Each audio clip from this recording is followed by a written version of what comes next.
Exclusive, CBC head Catherine Tait charged $230 on a, quote, executive cab, while in Ottawa, the receipt was uncovered as part of a larger access filing into Tait's 2022 expenses, which also included a $638 working dinner with 3 other CBC executives.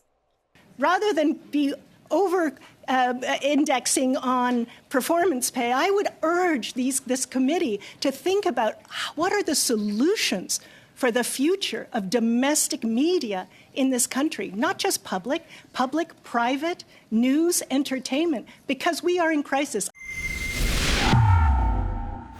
Donations to our access filing fund, Rebel Investigates, cover the cost of obtaining these records. So thank you in advance to everyone who makes a donation there. You make this important work possible. Now, Catherine Tait, who earns more than the Prime Minister, with a salary range between $460,900 all the way up to $551,600 per year, has been under fire for the bonuses dished out at the state broadcaster as the network's ratings and the public's trust in the institution have plummeted under her watch. Now, Tait has declined to say if she will turn down her severance and her bonus, which could be as much as $154,000 when her term ends in 2025. When the range of compensation that is provided, you make more than the Prime Minister of this country. That's your compensation. So to get a bonus on top of that at a time when viewership is down, ad revenue for your organization is down, I asked specifically about whether or not you would refuse to take a severance package at the conclusion of your term as CEO. I believe that Canadians would expect that the corporation honor its commitments to its non-unionized employees as it would to its unionized employees, and I would just correct the record. Whereas total ad revenues are down, digital ad revenues are up since the beginning of my tenure, which digital revenue was at about 38 million.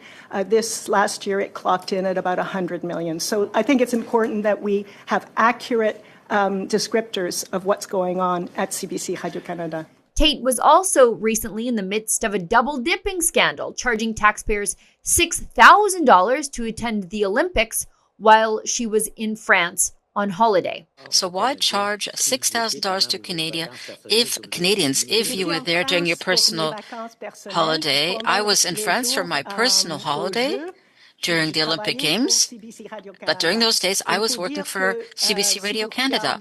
But Tait's high-spending ways aren't limited to her out-of-country jaunts, where she blurs the lines between personal and professional expenses. Oh no. Rebel News has uncovered a travel expense for Tait to attend a local Ottawa event on May 31st, 2022 at the Museum of History, where the trip to and fro her home in a, quote, executive cab resulted in a whopping $230 bill to the taxpayer. Tait was attending the Women in Technology and Communications Women of the Year Awards, but what even is a woman these days anyway?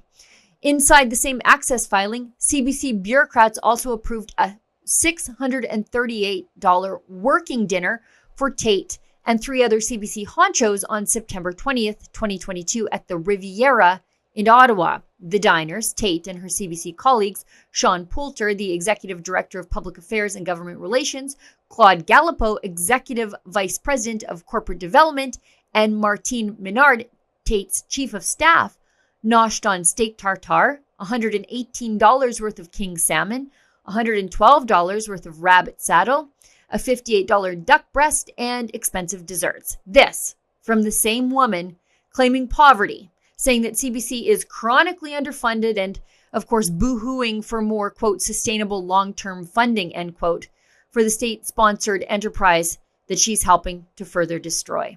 And I can just reassure the committee members that our industry is in crisis, not just CBC Radio-Canada, but the entire industry. You've heard it from other witnesses.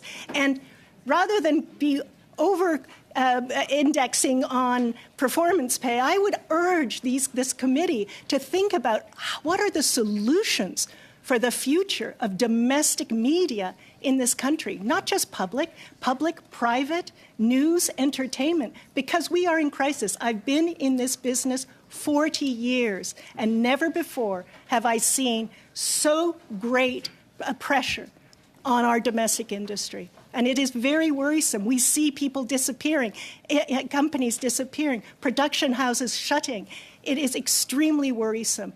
It's terrible to lose one individual employee, let alone 140. That king salmon just won't pay for itself. For Rebel News, I'm Sheila Gunn Reid. This important accountability journalism was made possible through your generous and, of course, ongoing donations to a special access filing fund, rebelinvestigates.com. Unlike the CBC, Catherine Tait's CBC will never take a penny from Justin Trudeau to do the work that we do. So thank you in advance to everybody who makes this work possible.